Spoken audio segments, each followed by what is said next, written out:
ಶಕ್ತಿ ಯೋಜನೆ ಪ್ರಾರಂಭ ಮಾಡೋಕ್ಕೆ ಮುಂಚೆ ನಮ್ಮ ರೋಡ್ ಟ್ರಾನ್ಸ್ಪೋರ್ಟು 4 ಕಾರ್ಪೊರೇಷನ್ಗಳಲ್ಲಿ ಪ್ರತಿದಿನ 84 ಲಕ್ಷ ಜನ ಆವ್ರೇಜ್ ಓಡಾಡ್ತಾಯಿದ್ರು.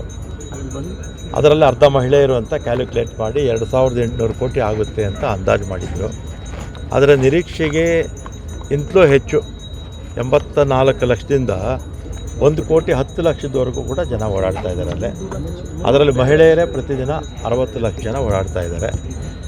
42 ಲಕ್ಷನ ಅಂದಾಜು ಮಾಡಿದ್ದು, ಈಗೇನಾಯಿತು 60 ಲಕ್ಷ ಆಯಿತು. ಅದರ 18 ಲಕ್ಷ ಜನ ಪ್ರತಿದಿನ ಜಾಸ್ತಿ ಓಡಾಡ್ತಾ ಇದ್ದಾರೆ ಹೆಣ್ಮಕ್ಳು. 18 × 365 ಎಷ್ಟಾಯಿತು? ಆ ಲೆಕ್ಕ ತೊಗೊಂಡ್ರೆ ನಮಗೆ ಇನ್ನೂ 1600 ಕೋಟಿ ಸರ್ಕಾರ ಕೊಡಬೇಕು. ಫೆಬ್ರವರಿನಲ್ಲಿ ರೀಅಪ್ರೋಪ್ರಿಯೇಷನ್ ಇದೆ, ಮುಖ್ಯಮಂತ್ರಿಗಳ ಗಮನಕ್ಕೆ ತಂದಿದ್ದೀವಿ. ಮುಖ್ಯಮಂತ್ರಿಗಳು ಕೂಡ ಮೊನ್ನೆ ಕ್ಯಾಬಿನೆಟ್ ಮೀಟಿಂಗಲ್ಲೂ ಹೇಳಿದ್ದಾರೆ, ಅದೆಲ್ಲ ಕೂಡ ಕೊಡ್ತಾರೆ. ಸ್ಯಾಲ್ರಿ ಆಗದಂಥ ಪರಿಸ್ಥಿತಿ ಇಲ್ಲ, ಸ್ಯಾಲ್ರಿ ಹಿಂದೆ ಸ್ಯಾಲ್ರಿ ಕೊಡ್ತಿರಲಿಲ್ಲ ಸಮಯಕ್ಕೆ ಸರಿಯಾಗಿ. ಈಗ ನಮ್ಮ MD ಅವರು ಇಲ್ಲೇ ಇದ್ದಾರೆ, ಕೇಳಿ, ಸಮಯಕ್ಕೆ ಸರಿಯಾಗಿ ಕೊಡ್ತಾ ಇದ್ದಾರೆ. ಸಮಸ್ಯೆ ಏನಾಗಿದೆ ಅಂದರೆ ಬಸ್ಸುಗಳು ಅಷ್ಟೇ ಇದ್ದಾವೆ, ಸಂಖ್ಯೆ ಮಾತ್ರ ಜಾಸ್ತಿ ಆಗಿದೆ, ಬಟ್ ಓಡಾಡೋರು ಸಮಸ್ಯೆ. ಈಗ ಅದಕ್ಕೊಂದು ಕಾರಣ ಏನಂದರೆ 3800 ಟ್ರಿಪ್ಸು ಕರೋನಾಗೆ ಮುಂಚೆನೇ ಕಡಿಮೆ ಆಗಿತ್ತು. ಕರೋನಾ 2021ಕ್ಕೆ ಮುಂಚೆನೇ ಕಡಿಮೆ ಆಗಿತ್ತು. ಆಮೇಲೆ ಪ್ರತಿ ವರ್ಷ ಬಸ್ಸುಗಳು ಹಳೇದಾಗುತ್ತೆ. ಹೊಸ ಬಸ್ ತೊಗೋಬೇಕೋ ಬೇಡವ? 4 ವರ್ಷ ಒಂದು ಬಸ್ಸು ತೊಗೊಳ್ಳಿಲ್ಲ. ಇಲ್ಲ ಇದ್ದಾರೆ, ಕೇಳಿ ಬೇಕಾದ್ರೆ ನಮ್ಮ MD ಅವರು ಒಂದು ಬಸ್ಸು 4 ಕಾರ್ಪೊರೇಷನಲ್ಲಿ ತೊಗೊಂಡಿರಲಿಲ್ಲ.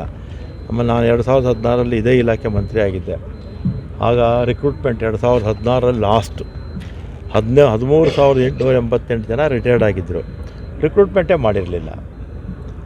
ಈಗ 9,000 ಜನ ರಿಕ್ರೂಟ್ಮೆಂಟ್ ಮಾಡ್ತಾಯಿದ್ದೀವಿ. ಇಲ್ಲಿ ವಾಯುವ್ಯಕ್ಕೂ ಕೂಡ 2,000 ಜನಕ್ಕೆ ಅನುಮತಿ ಕೊಟ್ಟಿದ್ದೀವಿ.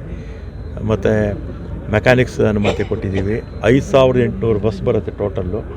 ಅದರಲ್ಲಿ ಇಲ್ಲಿ 884 ಬಸ್ಸು ವಾಯುವ್ಯ ಕರ್ನಾಟಕಕ್ಕೆ ಬರುತ್ತೆ.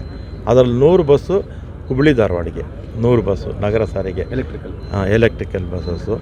ಇನ್ನು ಉಳಿದಿರ್ತಕ್ಕಂಥ 774 ಬಸ್ಸು ಬಂದರೆ ನಮಗೆ ಫೆಬ್ರವರಿ ಕೊನೆ ಅಷ್ಟೊತ್ತಿಗೆ ಬಂದುಬಿಡುತ್ತೆ. ಆವಾಗ ಈ ಸಮಸ್ಯೆಗಳು ಸಣ್ಣ ಪುಟ್ಟ ಇದೆಯಲ್ಲ, ಇದೆಲ್ಲ ಕೂಡ ಪರಿಹಾರ ಆಗುತ್ತೆ. ಸರಿ, ಎಸ್ಪೆಷಲಿ ಈ ಶಕ್ತಿಯಿಂದಾಗಿ ವಿದ್ಯಾರ್ಥಿಗಳು ಸಾಕಷ್ಟು ಅದನ್ನೇ ಹೇಳಿದ್ದು ನಾನೀಗ. ಈ 884 ಬಸ್ ಬಂದುಬಿಟ್ರೆ ಫೆಬ್ರವರಿಗೆ ಮುಂಚೆ ಈ ಸಮಸ್ಯೆಗಳೆಲ್ಲ ಪರಿಹಾರ ಆಗುತ್ತೆ. ಸರ್, BJP ಅವರು ಒಂದು ಅಭಿಯಾನ ಸ್ಟಾರ್ಟ್ ಮಾಡಿದ್ದಾರೆ, ಪುಕ್ಸಟ್ಟೆ ಯೋಜನೆ ಕೈ ಬಿಡಿ, ಅಭಿವೃದ್ಧಿ ಮಾಡಿ. ಅಧಿಕಾರಕ್ಕೆ ಬಂದರು, ಪುಕ್ಸಟ್ಟೆ ಏನು ಜನಕ್ಕೆ ಕೊಡಲೇ ಇಲ್ಲ ಅವರು ಅಲ್ವಾ.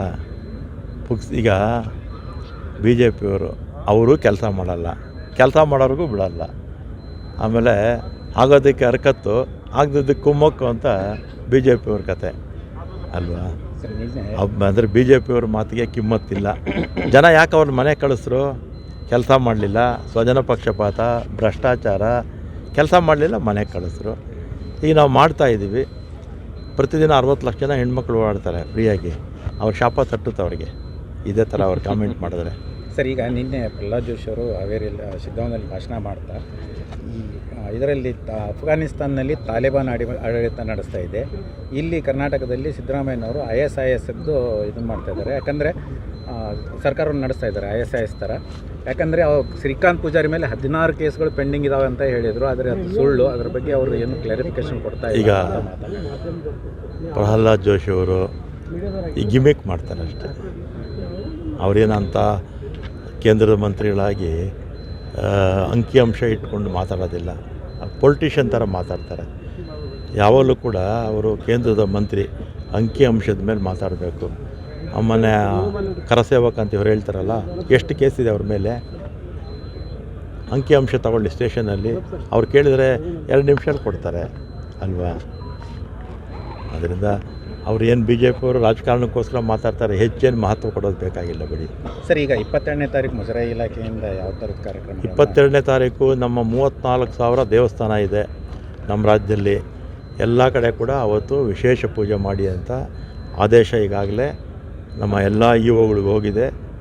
ಮತ್ತು ಅಲ್ಲಿ ಮುಖ್ಯ ಅರ್ಚಕರು ಅವರೆಲ್ಲ ಕೂತು ಮಾತಾಡಿಕೊಂಡು ಯಾವ ದೇವಸ್ಥಾನಗಳಿಗೆ ಜನ ಬರ್ತಾರಲ್ಲ ಅದಕ್ಕೆ ತಕ್ಕನಾಗೆ ಮಾಡ್ತಾರೆ. ಈಗ ಒಂದು ಕಾಂಗ್ರೆಸ್ನವರು ನಿಜವಾದ ಹಿಂದೂಗಳು. ನಾವು ಯಾವತ್ತೂ ಕೂಡ ರಾಜಕಾರಣಕ್ಕೆ ಹಿಂದುತ್ವನೂ ತಂದಿಲ್ಲ, ಶ್ರೀರಾಮನೂ ತಂದಿಲ್ಲ. ಆಮೇಲೆ ಈ ದೇಶದಲ್ಲಿ ಲಕ್ಷಾಂತರ ರಾಮನ ದೇವಸ್ಥಾನಗಳಿದೆ. ಎಷ್ಟು ಲಕ್ಷಾಂತರ ರಾಮನ ದೇವಸ್ಥಾನಗಳಿದೆ. ಬಿ ಜೆ ಪಿಯವರು ಈಗ 2080ರಿಂದ ಈಚೆಗೆ ರಾಮನ ಜ್ಞಾಪಕ ಬಂತು ಅಷ್ಟೇ ಅವರಿಗೆ. 2080ರಿಂದ ಓಟ್ಗೋಸ್ಕರ ರಾಮನ ಜ್ಞಾಪಿಸ್ಕೊಂಡ್ರು ಅಷ್ಟೇ. ನಮ್ಮ ದೇಶದಲ್ಲಿ ಲಕ್ಷಾಂತರ ದೇವಸ್ಥಾನಗಳು ರಾಮಂದಿದೆ, ಆಂಜನೇಯಂದಿದೆ, ಶಿವಂದಿದೆ, ಇನ್ನು ಬೇರೆ ಬೇರೆ ದೇವರುಗಳೆಲ್ಲ ಇದೆ. ಸಾವಿರಾರು ವರ್ಷಗಳಿಂದ ನಾವೆಲ್ಲ ಕೂಡ ಪೂಜೆ ಮಾಡ್ತೀವಿ. ನಾವು ಕಾಂಗ್ರೆಸ್ನವ್ರು ಯಾವತ್ತೂ ಕೂಡ ರಾಜಕಾರಣದಲ್ಲಿ ದೇವರನ್ನು ತರೋಲ್ಲ, ಧರ್ಮವನ್ನು ತರಲ್ಲ. ಬಿ ಜೆ ಪಿಯವ್ರು ಏನು ಬಂಡವಾಳ ಇಲ್ವಲ್ಲ, ಅದಕ್ಕೆ ಧರ್ಮನೂ ತರ್ತಾರೆ, ರಾಮನೂ ತರ್ತಾರೆ. ಆ ರಾಮ ಅವರು ಚುನಾವಣೆಗೋಸ್ಕರ ರಾಮನ ಉಪಯೋಗಿಸ್ಕೊಳ್ತಾರೆ. ನಾವು ನಿಜವಾದ ಶ್ರದ್ಧೆ ಭಕ್ತಿಯಿಂದ ರಾಮನ ಪೂಜೆ ಮಾಡ್ತೀವಿ. ಸರ್, ಈ 3 ಜನ ಉಪಮುಖ್ಯಮಂತ್ರಿಗಳ ಬೇಡಿಕೆ ಮತ್ತೆ ಮುನ್ನೆಲೆಗೆ ಬಂದಿದೆ. ಇದು ಅವಶ್ಯಕತೆ ಇದೆಯಾ? ಈಗ ಕೇಳೋದ್ರಲ್ಲಿ ತಪ್ಪೇನೂ ಇಲ್ಲ, ಮಾಡೋದು ಬಿಡೋದು ಹೈಕಮಾಂಡ್ ಬಿಟ್ಟಿದ್ದು. ಸರ್, ತಾವು ಅದರಲ್ಲಿ ಒಬ್ಬರು ಆಕಾಂಕ್ಷಿ? ಇಲ್ಲಪ್ಪ, ನಾನಿಲ್ಲ. ಸರ್, ಈ ಬಸ್ ನಿಲ್ದಾಣ ನವೀಕರಣ ಮಾಡ್ತಿದ್ದಾರೆ ಸರ್, ಮೇಲೆ ಇನ್ನೊಂದು ಕಟ್ಟಡ ಕಟ್ಟಕ್ಕೆ ಹೋಗ್ತಿದ್ದಾರೆ. ಈಗ ಆಲ್ರೆಡಿ ಬಿರುಕು ಬಿಟ್ಟಿದೆ ಅಂತ ಮುಂಚೆನೆ ಸಾಕಷ್ಟು ಬ್ಲ್ಯಾಕ್ ವಾಟರ್ ಸಾಯಿಲ್ ಏನು ಬರತ್ತೆ? ಟೆಕ್ನಿಕಲ್ ಫೀಸಿಬಿಲಿಟಿ ರಿಪೋರ್ಟ್ ತಗೊಂಡಿದ್ವಿ ಸರ್, ಆ್ಯಂಡ್ ಈಗಾಗಲೇ ಮೇಲೆ ಫ್ಲೋರ್ ಇದೆ ಸರ್, ಅದನ್ನೇ ರೆನೋವೇಟ್ ಮಾಡ್ತೀವಿ.